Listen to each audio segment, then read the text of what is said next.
commission des lois.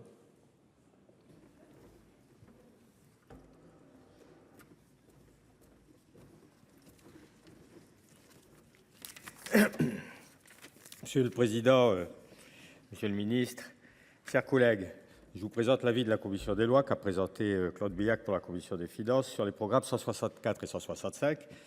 Alors je vous rappelle que ça finance respectivement l'activité des juridictions administratives, tribunaux administratifs, CNDA, cours du tribunal des stationnements, puisqu'il vient de changer de nom, payant, et les juridictions financières, essentiellement donc la Cour des comptes, les chambres régionales des comptes.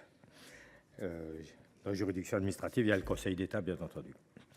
La Commission des lois a émis en décembre un avis favorable à l'adoption de ces crédits, ce qui n'est pas le mien, puisque personnellement j'ai un avis défavorable sur l'adoption des crédits. Pourquoi ?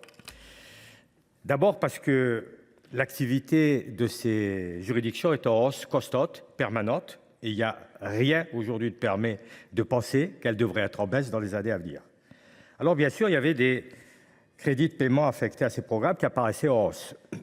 Ils apparaissaient en hausse jusqu'à à la dernière coupe de crédit du gouvernement, puisqu'apparemment ce serait plus 4 millions tel que c'était prévu, mais 7,4 millions si je ne me trompe pas, monsieur le ministre, dont on ne sait pas d'ailleurs où ils seront affectés, on ne sait pas sur quoi ça va exactement porter, donc c'est compliqué d'avoir un avis.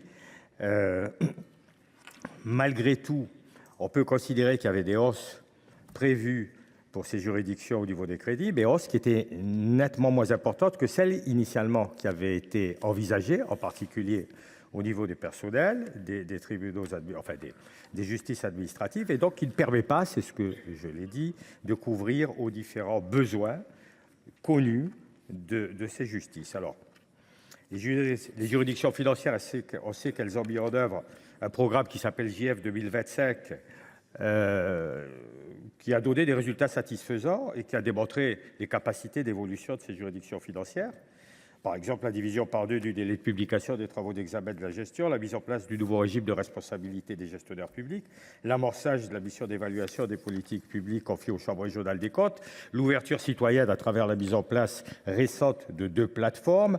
Tout cela donne des résultats. L'effort de tous les personnels qui travaillent à ces juridictions, il est constant et permanent. D'ailleurs, ça tient grâce à eux. Mais aujourd'hui, diminuer de nouveau les crédits nous paraît compliqué. La Commission, d'ailleurs, sur ce sujet-là, proposera un amendement visant à améliorer le suivi de l'activité des juridictions financières, la Commission des lois.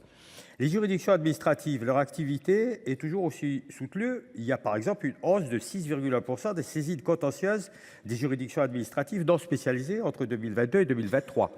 Rien ne permet de penser que cette augmentation, que cet accroissement d'activité va diminuer, au contraire. Alors là encore, c'est le professionnalisme et l'engagement, en fait, des magistrats et des personnels des juridictions administratives qui permet, en fait, d'arriver à des résultats satisfaisants pour notre démocratie.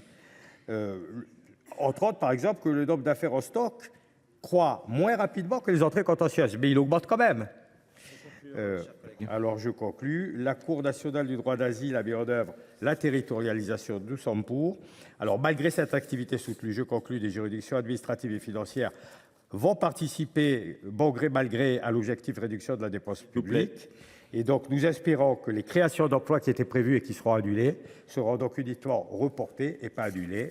L'avis de la Commission des lois est un avis favorable. Merci.